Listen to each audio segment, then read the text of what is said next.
eu sou epidemiologista, como o Marquito falou, sou professor também, sou docente, e tenho me dedicado aí no último ano a estudar bastante a Covid-19, a minha linha original de pesquisa é Desigualdades Sociais em Saúde, mas faz mais de um ano aí que Covid é quase a vida profissional nossa, que a gente tem estudado muito isso. Então, vou compartilhar com vocês alguns pensamentos sobre como é que está o cenário epidemiológico de Florianópolis e no contexto brasileiro, e também o que se pensa sobre a epidemiologia da doença junto a escolares e dentro de escolas, tá? Bom, quando a gente vai falar de Covid aqui em Florianópolis, a gente precisa situar Florianópolis no contexto de Brasil, né? E o Brasil é tido como o país que pior enfrentou e tem enfrentado a Covid-19 no planeta. Tá? Houve uma análise de uma consultoria australiana que analisou 6 indicadores de enfrentamento à Covid, que era o número absoluto e relativo à população de casos novos que surgem da doença, de pessoas que morrem pela doença e de pessoas que conseguem realizar o teste de Covid. E se verificou que, considerando esse cenário aí de 6 indicadores, o Brasil é o 98º dentre 98 países analisados. Então, a gente vive num país que não tem feito o enfrentamento adequado à Covid-19, tá? Que não lançou um plano estratégico de comunicação com a população para explicar exatamente a doença, a gravidade, os comportamentos, mobilizar as pessoas a fazerem aquilo que é melhor para si e para a coletividade, que não apostou no momento adequado em vacina. Então, a gente já perdeu, e a gente tem acompanhado isso, a gente perdeu oportunidades importantes de vacinação, de compra, de aquisição de vacina, um insumo que tem tanta concorrência no mercado internacional. A gente, quando ainda não tinha essa concorrência de agora, a gente negou uma grande quantidade das vacinas da Pfizer, também negou a compra da Coronavac num primeiro momento, né, e atrasou bastante o nosso cronograma de vacinação. Então, a gente está falando de um país assim, que não está fazendo enfrentamento adequado à Covid-19. Tá? E isso faz com que a gente tenha uma permanente manutenção de casos em níveis, em patamares elevados no Brasil. Tá? Vocês vejam que depois que a gente chegou a um patamar ali de 20, 30 mil casos, a gente teve em outubro, final de outubro, novembro do ano passado, uma redução para pouco menos de 20 mil casos novos por dia, mas de resto o Brasil ele fica durante meses e meses e meses com muitos casos acontecendo da doença. Tá? Isso não é o padrão do mundo, esse é um caso do Brasil. Tá? Outros países, eles também estão enfrentando a Covid e é um desafio para eles, tá? Para todo o país. Mas, quando o número de casos começa a aumentar e, consequentemente, de mortes da sua população também começa a aumentar, eles agem. E aí a gente vê, ó, aqui Portugal é um exemplo, mas eu podia botar dezenas de outros países, tá? Que iam ter um padrão semelhante. Aqui no final de março, eles tiveram um aumento, caiu, e ficaram ali, ó, durante meses, lá embaixo, o número de casos novos que surgiam de Covid por dia. Aí ficaram baixo, no final do ano, como vários países europeus, né, aumentou bastante, caiu. Depois aumentou de novo ali em janeiro, eles fizeram um lockdown, né, em 15 e 22 de janeiro, primeiro começaram um lockdown mais suave, depois o mais forte, e aí caiu o número de casos novos. Então vejam, tem pico, mas cai. O Brasil não. O Brasil foi para cima e andou para o lado. Tá? Então, é desse país que a gente está falando, que não faz o enfrentamento à Covid-19. Bom, entre vários desafios que isso implicou para a sociedade brasileira, né, a gente não ter feito o adequado enfrentamento e não estar fazendo ainda, a escola é um dos principais aspectos. Então, a gente ficou ali meses e meses e meses sem educação infantil, ensino fundamental, ensino médio e ensino superior, né? Presencial. Né? Tudo foi à distância. Então, foi um trabalho árduo de professores, foi uma necessidade de adaptação muito aguda por parte deles e por parte dos estudantes. Então, a gente ficou com aula, né? A gente não ficou com aula presencial. E aí começou uma grande polarização que transcendeu a ciência, né? Uma polarização de abre e não abre escola, e foi apropriado de forma política para algo que, infelizmente, ainda tem na nossa sociedade, que é uma certa desvalorização do papel do professor e da educação, né, das escolas e das universidades. Então, isso ficou um pouco de um campo de batalha dizendo que um grupo não queria dar aula, outro grupo dizendo que não tinha as condições estruturais, né? E é legal a gente tentar lançar alguma luz de ciência sobre isso e discutir com um pouco mais de calma, né? Tem uma epidemiologista molecular alemã que ela fala que, assim, manter as escolas abertas e encontrar estratégias seguras para fazer isso deve ser prioridade, deve ser objetivo de toda a nação, né? Mas isso significa fugir da narrativa de que as crianças não estão infectadas com o vírus e que as escolas não espalham vírus, né? A gente não vai conseguir agir de forma adequada se não reconhecer o problema. Então, alguns estudos, lá no começo da Covid, ali por março, abril, maio do ano passado, começaram a dizer que não tinha grande problema, gravidade da doença em criança e que as escolas não eram propagadores do vírus. Mas essas pesquisas foram feitas num contexto já de fechamento e de pouca adesão das pessoas, quando as escolas estavam abertas, à rotina de ir à escola.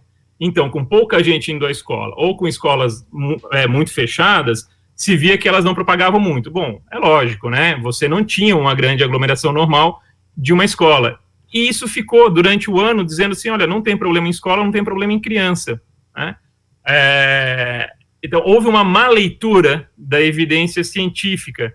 E aí, quando já no segundo semestre do ano passado começaram a surgir os estudos, sobretudo nos países do hemisfério norte, né, que estavam começando o semestre letivo, porque lá começa em setembro o semestre letivo, então, quando eles começaram as aulas lá nesse segundo semestre, a gente começou a ter estudos um pouco mais precisos do impacto da escola na transmissão comunitária e de como a transmissão comunitária afeta a escola, tá? Então, são duas coisas importantes que a gente tem que observar quando discute a epidemia e o ambiente escolar. Uma questão é o quanto que a escola vai contribuir para potencializar a disseminação do vírus na cidade, no bairro, no estado, tá? Outra questão é como que o cenário que se encontra a disseminação do vírus nessa localidade, né? Então, vamos falar aqui de Florianópolis, no município, por exemplo, vai impactar no risco que existe no ambiente intraescolar, na segurança das crianças e na segurança dos profissionais. Então, esses dois elementos a gente tem que considerar quando for analisar essa situação. Eu vou tentar contribuir um pouquinho com alguns dados aqui. Uma primeira questão tem menos criança do que adulto com Covid, tá? Com um evento grave de Covid. Mas o número de crianças em idade escolar tem aumentado bastante. Isso é no mundo inteiro e é também no Brasil, tá? Tem que ficar claro que crianças e adolescentes podem ser infectados com o vírus, podem adoecer e podem transmitir e podem morrer, tá? Criança tem risco também.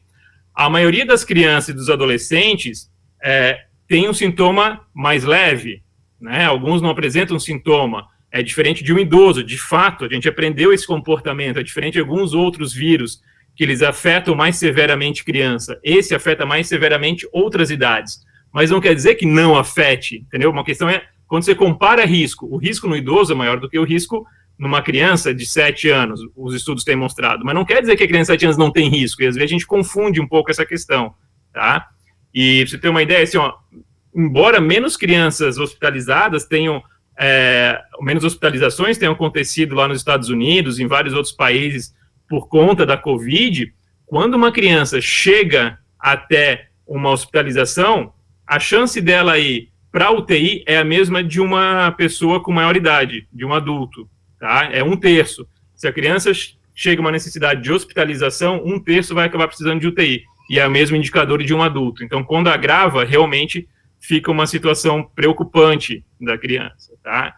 Então, assim, ela pega, ela transmite, tá? E ela pode ficar, assim, bastante doente. A questão que aparece daí é com que frequência que as crianças são infectadas e qual que é a carga viral que elas têm e quanto que elas conseguem transmitir o vírus. Bom, aí os estudos ainda estão sendo produzidos, né? A cada semana a gente aprende mais sobre isso.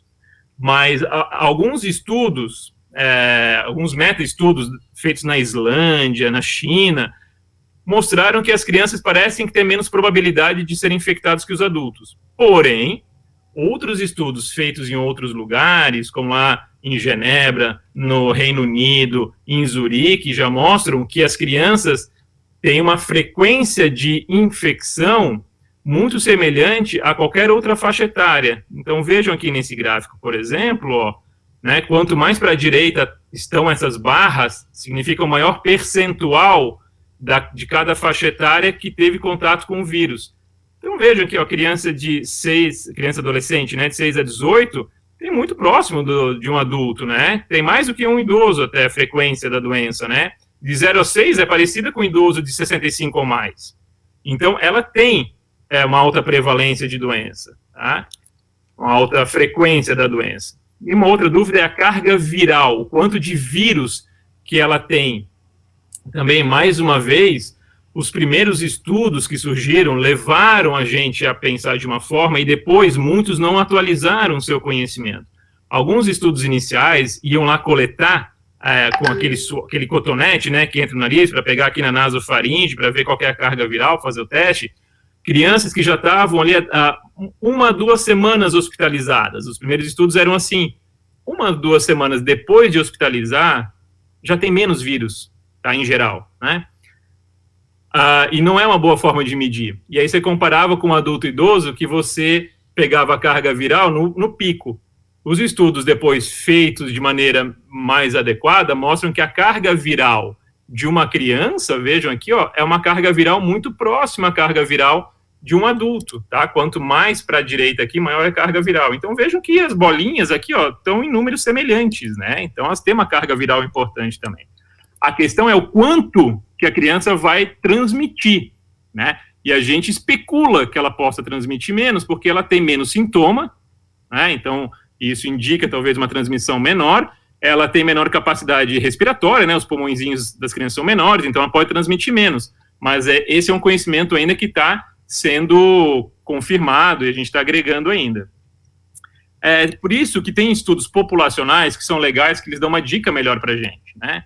Então, esse aqui é um estudo lá do Reino Unido que mostrou que conforme no tempo, né, foram abrindo as escolas, aqui, ó, quanto mais para cima estão essas linhazinhas coloridas, tá, mais percentual da população tá com vírus.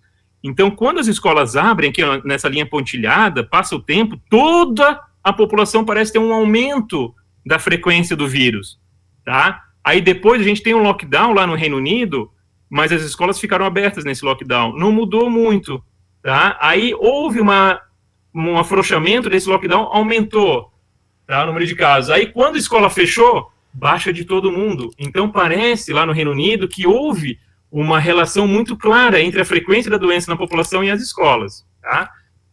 Indo aqui mais objetivamente agora, tá, para eu concluir também, alguns lugares, alguns países criam indicadores, assim, de quando que é seguro voltar, tá? Algo que a gente não fez, por incrível que pareça aqui. O CDC, que é o Centro para Controle de Doença nos Estados Unidos, ele sugeriu alguns parâmetros lá. Então, um primeiro parâmetro é casos novos que surgiram na população nas últimas 2 semanas por 100 mil habitantes. Aí ele coloca, olha, aqui no verdinho é um baixo risco de transmissão. Se a gente tiver com esses numerozinhos aqui, ó, é um baixo risco, é mais seguro abrir escola. Quanto mais para cá, e sobretudo no vermelho, é mais perigoso, tá? É mais perigoso e não é recomendável abrir. Eles colocam assim, por exemplo, o número de casos novos por 100 mil habitantes nas últimas 2 semanas, se tiver mais que 200, é muito perigoso. Sabe quanto que está a Floripa, nesse momento? 1.100. Tá? 1.100. E o CDC coloca 200, cara, como já o limite. E 5 como o ideal para menor transmissão. 5. A gente está em 1.100. Tá? Quanto por cento dos testes são positivos? Eles colocam assim, ó, que o ideal é que menos de 3%. O que é isso? A cada 100 pessoas que vão testar para Covid, só 3 dão positivo. Tá? Esse seria o cenário ideal. Mais que 10 é muito preocupante. A gente fica entre 40 e 50 aqui. 40 e 50. Tá? E aí, esses são os 2 indicadores principais. Então, a gente está léguas de distância de ter um cenário ideal pelo CDC. E os outros cenários secundários, eles envolvem, assim, quanto que a gente está melhorando ou piorando na última 1 semana. Tá? A gente está piorando, a gente está aqui, ó, no laranjinha indo para o vermelho. Dessa semana para a semana anterior, a gente teve um aumento de 7% de casos novos. E o CDC coloca como seguro quando você está diminuindo 5%, 10%. Ou seja, quando tem diminuição. Aqui a gente está aumentando. E os outros dados são de leitos. Bom, leito aqui, sem nem comentar, né, a nossa situação. Uma cidade ali do lado de Boston, chamada Cambridge, definiu 3 indicadores de quando a escola fecha. Então, vamos abrir escola, que é a nossa prioridade, mas tem um momento que pode ter que fechar. E aí, quais são os indicadores? Casos novos por dia, essa taxa de positividade, né, do teste, e eles analisam lá também o esgoto da cidade, porque dá para você ver o vírus no esgoto também. A gente não faz isso aqui. Mas vamos pegar esses 2 indicadores, tá? Eles falam assim, ó, a gente vai fechar escola quando tiver com mais de 9 casos e meio a cada 100 mil habitantes por dia. Tá? Ou seja, deu um dia, hoje é segunda-feira. A gente tem 500 mil habitantes em Floripa, então seriam 50 casos novos, tá? Então, se deu 50 casos novos, a gente fecha, porque é muito. Sabe quanto que a gente está? Em vez de 9,5, 80. Então, em vez de 9,5, a gente está 80, cara. Em vez aqui, ó, da taxa de positividade ser de 5%, já falei, a gente está entre 40% e 50%. Então, pega qualquer parâmetro de país que está preocupado com as crianças, a gente está longe, tá? Aqui, então, um dado de Floripa, né, como a gente está ruim, a gente está com um cenário, isso aqui é aquele RT, né, o famoso RT, se ele está abaixo de 1, a epidemia está diminuindo, a gente está com 1,05, então a epidemia aqui na cidade está em expansão nesse momento, tá? Está aumentando, a gente não está melhorando, a gente está piorando nesse momento, tá?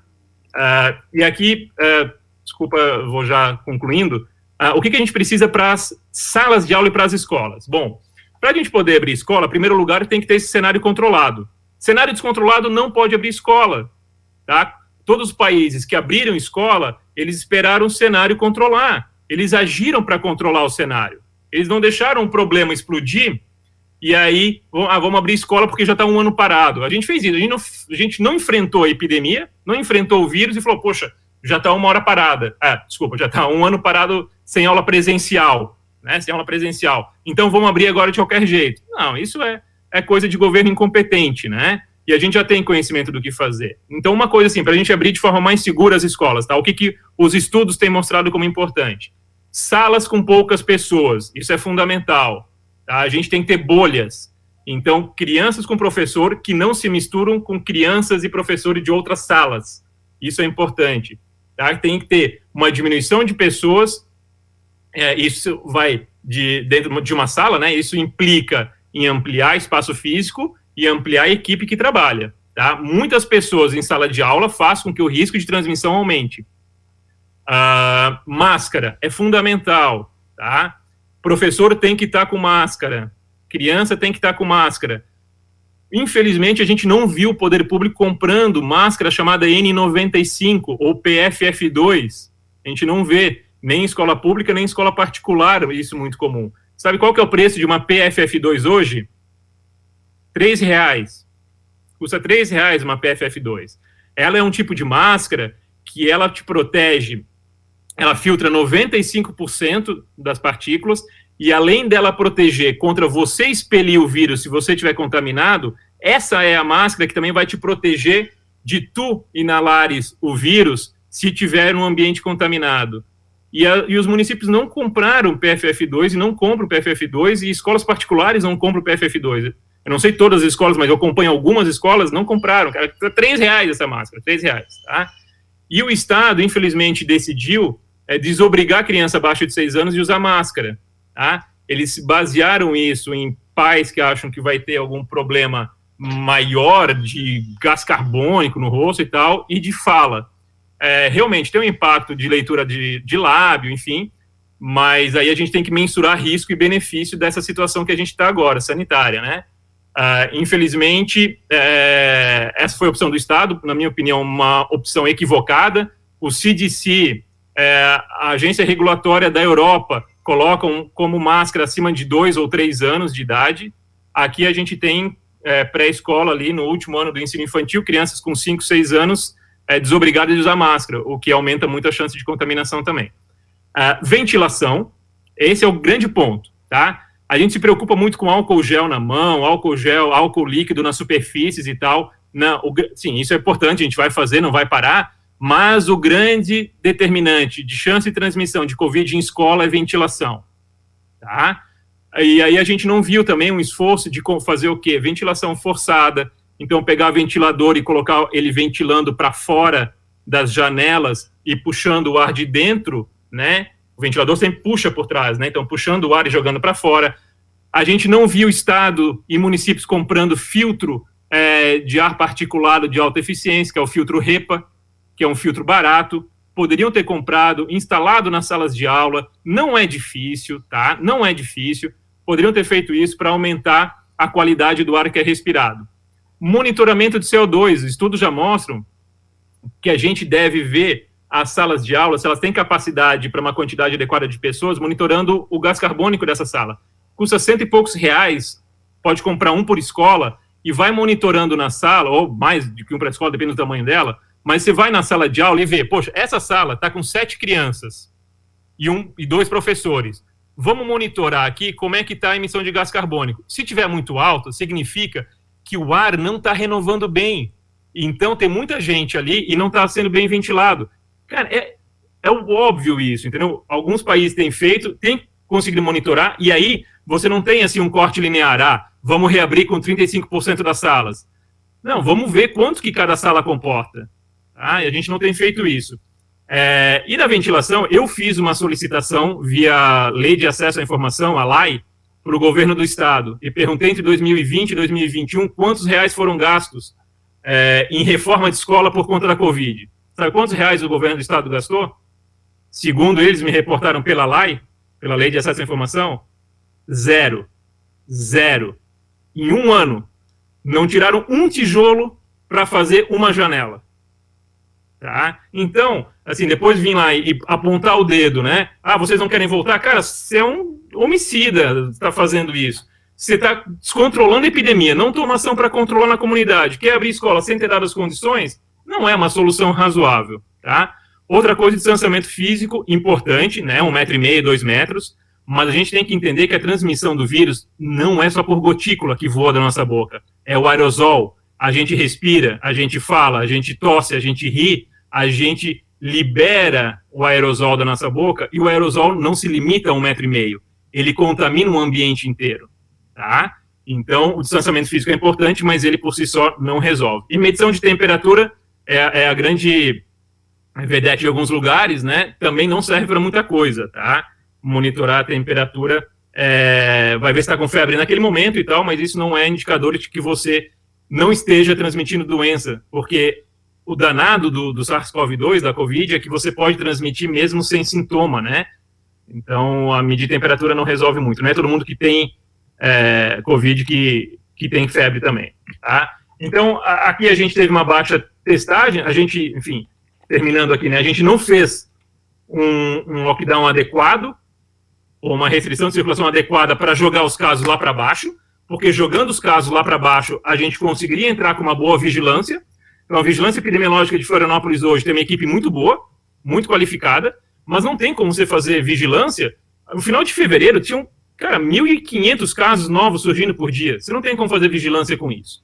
Então, você tem que jogar os casos lá para baixo com uma boa restrição de circulação, e aí a vigilância começa a fazer sentido, você testando, fazendo isolamento, fazendo quarentena.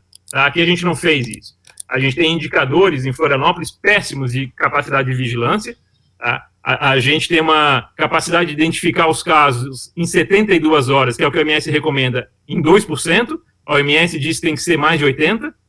A gente só consegue identificar de onde vieram esses casos ali também em 2%. A OMS fala que tem que ser 80%. Então, a gente não consegue fazer a vigilância adequada porque a gente tem muito caso. A gente não sabe de onde vieram esses casos, a gente não consegue falar com os contatos desse caso para fazer quarentena. Tá? E a gente sabe que o Covid não é só viver e morrer. Covid também pode causar muita sequela. A gente tem visto em criança agora, né, o estudo daquela longa Covid, né, Covid longa, que as pessoas têm sintoma respiratório até neurológico durante algum tempo. É um campo que a gente não conhece ainda. Então, é muito arriscado você ficar assim, submetendo a população a um risco que você não conhece lá na frente o que vai dar. Tá? Então, queria comentar isso com vocês, pode terminar a projeção, que assim, a gente teria as condições para abrir escola com segurança. Na minha opinião, e na opinião de vários indicadores internacionais, hoje a gente não tem condição segura de abrir escola, tá? Infelizmente, do ponto de vista sanitário. Infelizmente, a gente teria que fazer uma ação para reduzir a transmissão na comunidade, preparar a escola, a gente ficou 1 ano sem preparar a escola para isso, tem o que fazer, a gente sabe o que fazer, mas houve uma decisão de não fazer, assim, de não fazer intervenção nas escolas e não fazer intervenção para o controle da doença. Então essa é uma opção política, e hoje a gente paga o pato. Então, quem demanda, né, das escolas e fazem realmente uma campanha, né, a gente vê nas redes sociais, poxa, ó, os alunos são 300 dias sem aula presencial, etc, etc. Cara, isso é trágico, isso é ruim, isso é muito ruim. Mas a gente tem que entender o contexto sanitário que a gente está vivendo e tem que entender que essa responsabilidade não é da escola nem do professor, primariamente. É do gestor que tem as ferramentas para tomar a decisão que vai conseguir reduzir o número de casos. E é possível, tá, gente? Tem N países por aí que reduziram. E a gente tem algumas cidades aqui do Brasil que também tomaram atitude e conseguiram minimizar as mortes e casos novos de Covid. Enfim, alguns dados aí para a gente poder debater.